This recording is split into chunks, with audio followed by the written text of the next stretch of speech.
Welcome to Raise Sensation. I'm your host, Dan, and in this episode, I'm going to be looking at this book, The Art of Ron Cobb by Jacob Johnston. So, The Art of Ron Cobb. Now, Ron Cobb had a very long career, and he did a lot of different types of work. He did illustration, he did cartoon, like single panel cartoons, he did comic books, he did all kinds of work. If you can draw it, he would do it. This book, although it makes it seem like it's going to be covering his whole career, and it does a little bit, it does cover every aspect just a little bit, this is really about his pre-production work for films. And he has designed, Ron Cobb, you might not know him, but he has worked on some films. He has designed some of the most iconic spaceships and buildings and even characters for some of your favorite sci-fi movies. So you might not recognize his name, but as we go through, you'll recognize some of this artwork. As usual, I don't want to ruin it by going through every single page. I sometimes do that, and I don't mean to. I just get kind of caught up in it. This is a very recent book, and it's really nicely done. So let's go through it here. Nice design there. Titan books. Lately I've been getting more Titan books than I used to. A lot of their stuff is like, I think they did a lot of those Harry Potter movie tie-in books. If I'm not mistaken, I might be mistaken though, but so here's James Cameron, and you'll see that Ron did work for James Cameron's films.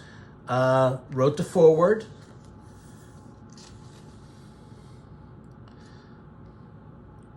Great creature design there. You'll recognize that creature, I'm sure.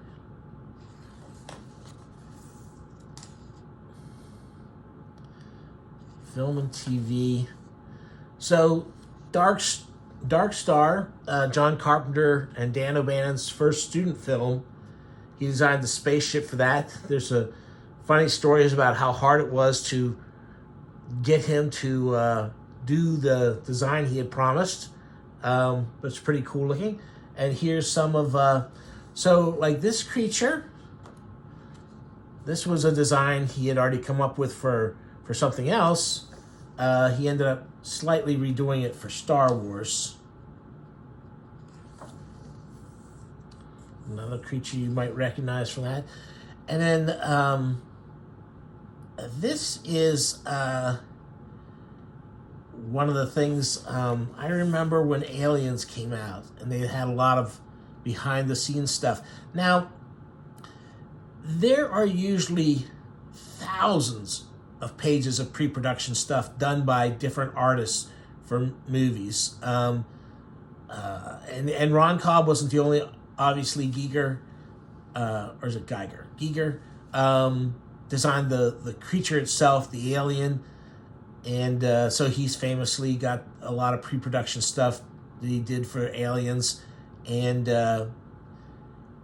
this, but the designs that Ron did for this, so that was one of the first things I ever noticed, where I first noticed Ron doing, I had seen some of his comic stuff, but I really hadn't seen enough of it to claim myself to be a fan. But boy, this, he's part of what helped make Aliens look the way it did, with the ships he came up with, these designs. I really and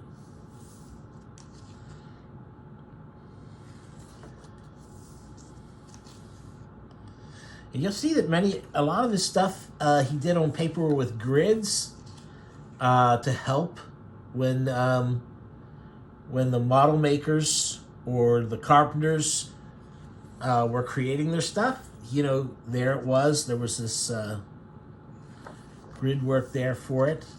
There's even the cat carrier, a special design for the cat carrier.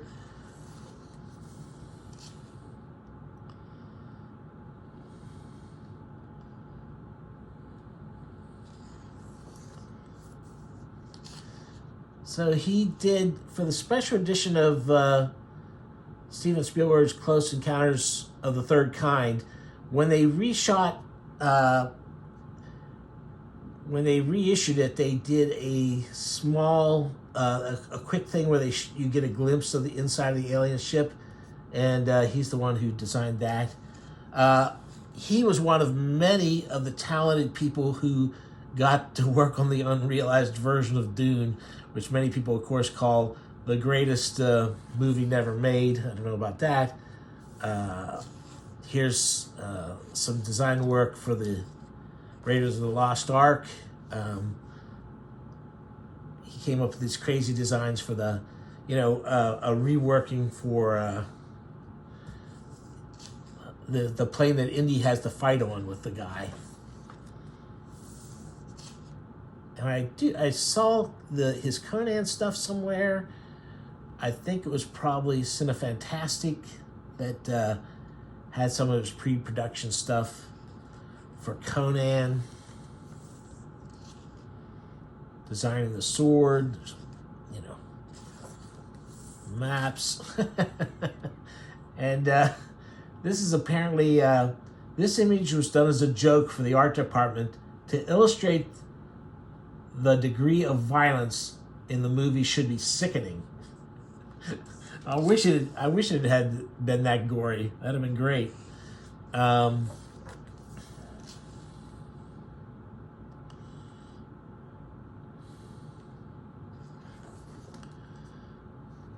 Again, there's the grid.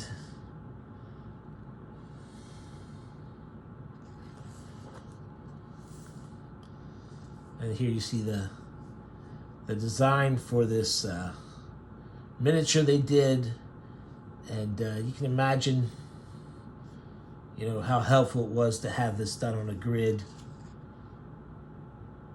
before you built that model. Beautiful work.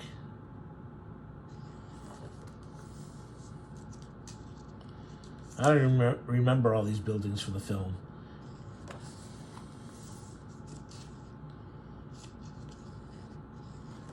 Of course, that's not unusual. I love that illustration. So cool.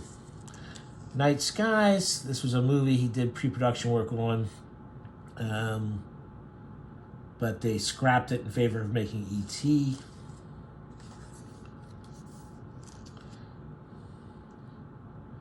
Hitchhiker's Guide to the Galaxy. The Last Starfighter.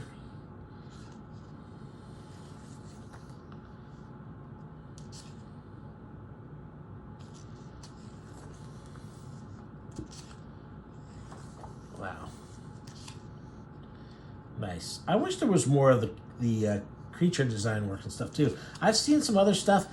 As nice as this book is, it barely scratches the surface. But the fact is that a lot of times studios, they own the rights to any pre-production artwork that's done, and they dole out these little bits to you for publicity, and then the rest of it never sees the light of day. And it's just mind-boggling how much absolutely stunning work must be in these studio vaults that we'll never get to see. I mean, maybe at some point. I probably won't live long enough, but to see it. But maybe someday the vaults will open and we'll see this. Hopefully, it's all being cared for. I mean, I imagine some of it's been lost, definitely.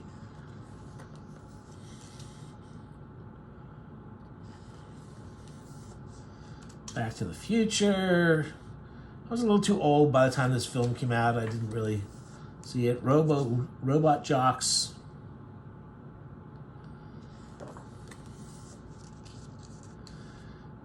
Robot jocks, if it had just had the budget to realize the things that they wanted to do, but work for aliens. I do love this little ship, and Cameron uses it really well. I will say that there's a lot of miniatures in here, a lot of things that were probably built. Some of them weren't built, I'm sure. But, you know, a lot of it falls on the directors and the photographers to make the best use of these designs. And James Cameron, you know, I don't think he's a perfect director or anything. I'm not crazy about some of his stuff. But boy, he sure made good use of these designs. I mean, this terrific movie, stuff done well. Some things done for Amazing Stories, the Steven Spielberg TV show. I never actually watched that show, so I really don't. I'm not familiar with this stuff. The Abyss. I saw that when it first came out. I haven't seen it since. I should probably check it out again. Just wonderful designs for these, you know, they at once don't look like anything we're really using, but they look useful, and he's just made such cool stuff. So good. I'm sure this isn't going to show up that well on when you're watching this, but because some of this stuff is pretty small.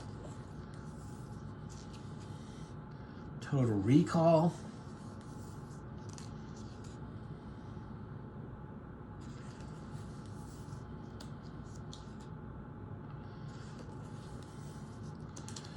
Garbo, this is some short film he did work on, and that's him. He got to play a small part in it.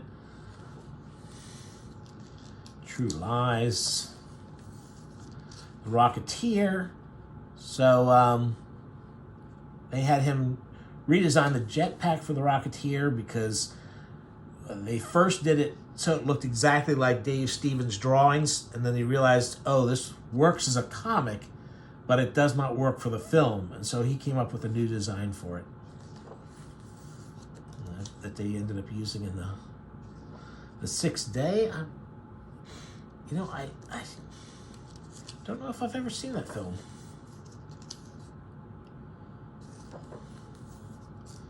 Cats and Dogs, I remember seeing commercials show that. I never actually saw that. Firefly. More great ships. Southland Tales, I did not know that was him that worked on that. Here's other projects. See, here's some figure stuff. I love these type of illustrations. I wish this book had more of this stuff. And I know it's out there. You know, and he did illustration work that wouldn't be tied into the movie stuff. I wish it had been more. Maybe there'll be a second volume. Who knows?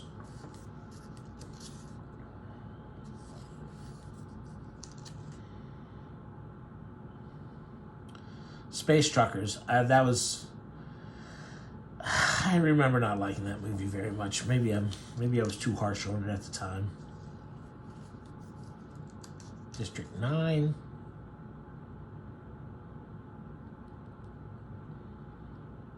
They don't end up looking exactly like that, but that's pretty close. Planet Ice. I don't know that. Landfall. Here's stuff he did for video games. I've played very, very few video games, so I'm not familiar with this stuff at all. But it's cool looking stuff.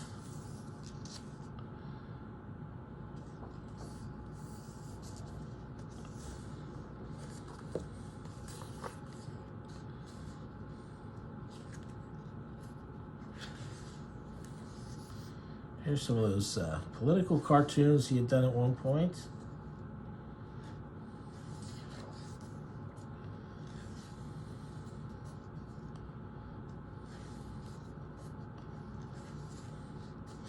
Now, here's where I had first seeing Ron, rather, combining his two names. This. I didn't notice him. I didn't notice his name. The only, there were a couple famous Monsters guys I knew their names because they had done so many covers. He didn't do a lot of covers, but boy, these are good covers that he did do. That's an odd pose for the Dracula, though, in his coffin. But I loved his version of the Saucer Men. I loved how action-packed that looked. Did design work for NASA, for their promotional stuff and miscellaneous projects. So cool. Speculative tech.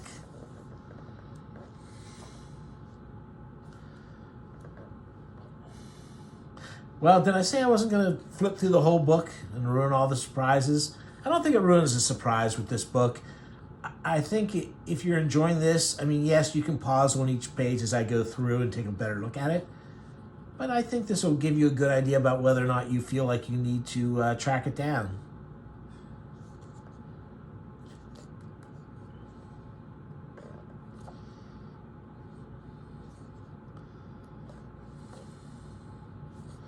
And there they have people speaking out about his legacy. Oh, I love this.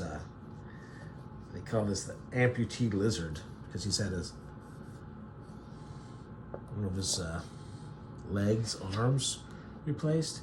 And this is an illustration he had done that George Lucas saw and was inspired by for Star Wars. Anyway, so there you go. That's a look at just a fraction of Ron Cobb's artwork.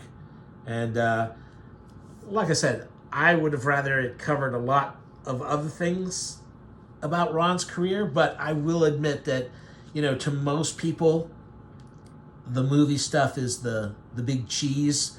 So there you have it. I think this is a great looking book.